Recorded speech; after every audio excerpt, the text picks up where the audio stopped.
अधूरी भक्ति। एक छोटे से गांव में एक साधु रहता था। वह हर वक्त कान्हा के स्मरण में लगा रहता था। वह कान्हा के लिए रोज खीर चावल बनाता था और हर दिन उनके इंतज़ार में आस लगाए बैठा रहता था कि मेरे कान्हा कब आएंगे। उस साधु की एक बुरी आदत थी। वह गांव में रहने वाले नीची जाति के लोगों से दूर रहता था। उन्हें आश्रम में नहीं आने देता था। उसका मानना था कि कान्हा इससे नाराज हो जाएंगे। वो तो स्वामी हैं।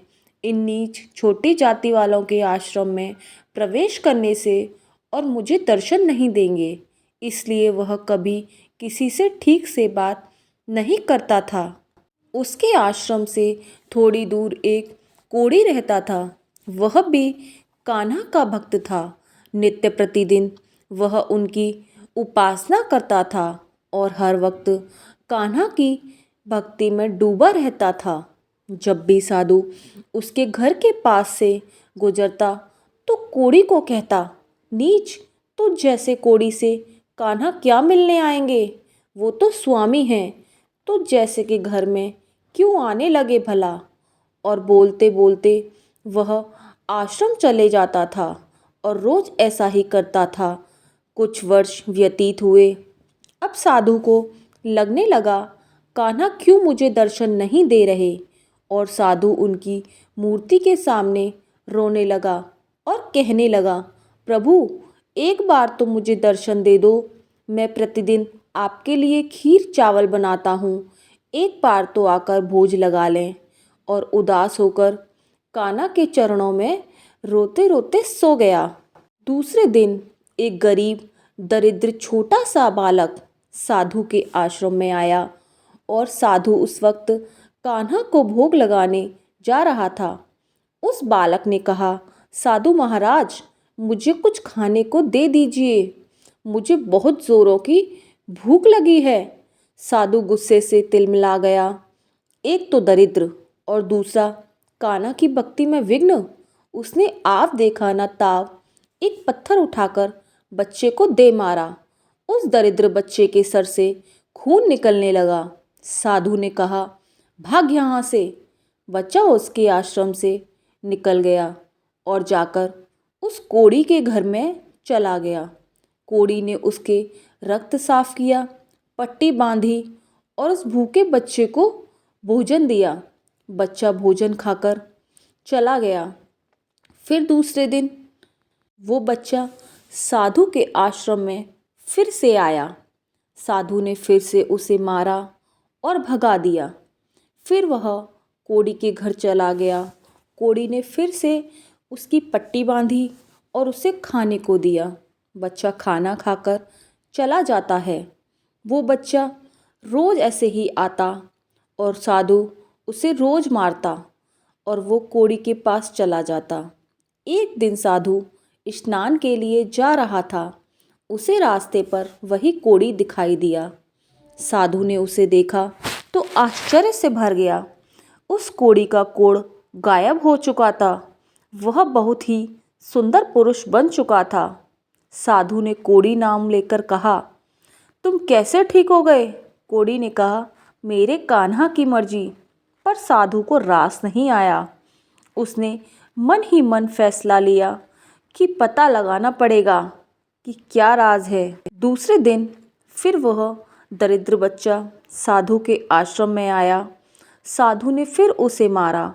बच्चा जाने लगा तो साधु उठ खड़ा हुआ और मन ही मन सोचने लगा, मैं इस दरिद्र बच्चे को रोज मारता हूँ। ये रोज उस कोढ़ी के घर जाता है। आखिर चक्कर क्या है, देखना पड़ेगा। साधु पीछे पीछे जाने लगता है। जैसे ही वह कोढ़ी की झोपड़ी में पहुंचता है, वो क्या देखता है, उसकी आंखें फटी की फटी रह जाती हैं। स्वयं तीनों लोकों के स्वामी कान्हा बांके बिहारी कोढ़ी के घर बैठे हैं और कोढ़ी उनकी चोट पर मलहम लगा रहा है और कान्हा जी भिक्षा में मांगी न जाने कितने दिनों की बासी रोटी को बड़े ही चाव से खा रहे हैं। साधु कान्हा के चरणों में गिरकर उनसे कहने लगता है, मेरे कान्हा, मेरे स्वामी और मेरे आराध्य, आपने मुझ भक्त को दर्शन नहीं दिए और इस नीच को दर्शन दे दिए। मुझसे ऐसी क्या गलती हो गई जो आप इस कोड़ी की झोपड़ी में आ गए? भीख में मांगी, बासी रोटी भी खा ली, पर मैं आपके लिए नित्य प्रतिदिन खीर चावल बनाता हूँ, उसे खाने नहीं आए।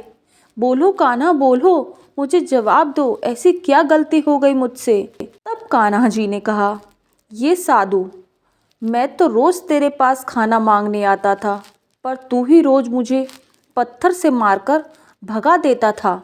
मुझे तो भूख लगती थी और मैं इतना भूखा रहता था कि इस मानव के घर चला आता था।